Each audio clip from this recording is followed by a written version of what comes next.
வணக்கம் மக்களே, welcome to Narmi tax. இன்னைக்கு நாம் எதை பற்றி பார்க்க போகிறோம்னா, பெரியவங்க நம்ம தேவையெல்லாம் நிறைவேறதுக்கு ராமாயணத்தை பாராயணம் செய்யுங்கள் அப்படின்னு சொல்லுவாங்க. நமக்கு தேவைகள் எக்கச்சக்கம் இருந்தாலும் ஒரு குறிப்பிட்ட விஷயத்துக்காக ஒரு குறிப்பிட்ட பகுதியை ராமாயணத்தில் படிக்கலாம். அதை பற்றி தெரிஞ்சுக்குவோமா? கல்யாணத்தடை நீங்க வேண்டுமெனில் பாலகாண்டத்தில் உள்ள சீதா கல்யாணத்தை தினமும் காலை மாலை 2 வேளைகளில் படிக்கலாம். குழந்தை இல்லாத அன்பர்கள் பாலகாண்டத்தில் புத்திர காமேஷ்டி பாயாச தான பாராயணம் என்கிற கட்டத்தை பாராயணம் செய்யலாம். அடுத்து சுகப்பிரசவத்துக்கு பாலகாண்டத்தின் ராம அவதார வைபவம் அப்படிங்கிற அந்த பக்கத்தை தினமும் காலை மாலை படிக்கலாம். தவறான வழியில் செல்லும் பிள்ளைகள் நல்வழிக்கு திரும்ப வேண்டுமெனில் தினமும் காலையில் அயோத்தியா காண்டத்தில் கௌசல்யா ராமா சம்வாதம் அப்படிங்கிற பக்கத்தை படித்து வர வேண்டும்.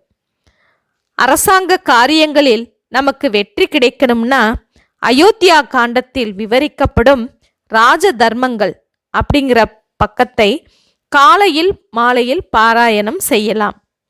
அடுத்து ஏவல், பில்லி, சூனியம் போன்ற தீவினைகள் நீங்கணும்னா தினமும் மாலையில் லங்கா விஜயத்தை படித்து வர வேண்டும்.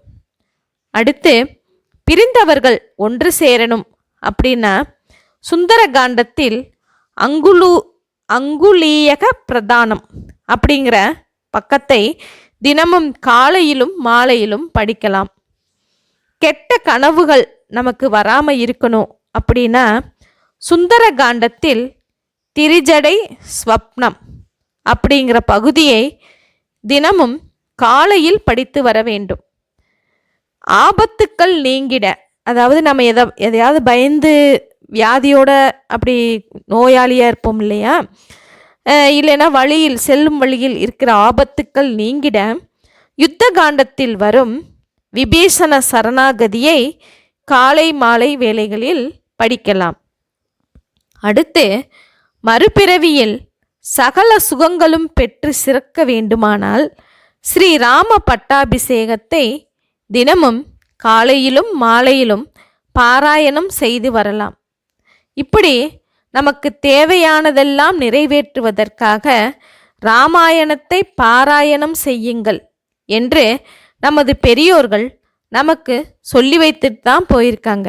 நாம தான் அதை கடைபிடிக்கணும். நமக்கு என்ன தேவையோ அதற்கு இங்கே மேலே சொன்னது ஏதாவது ஒரு பக்கத்தை நாம் பயன்படுத்தி கொள்ளலாம்.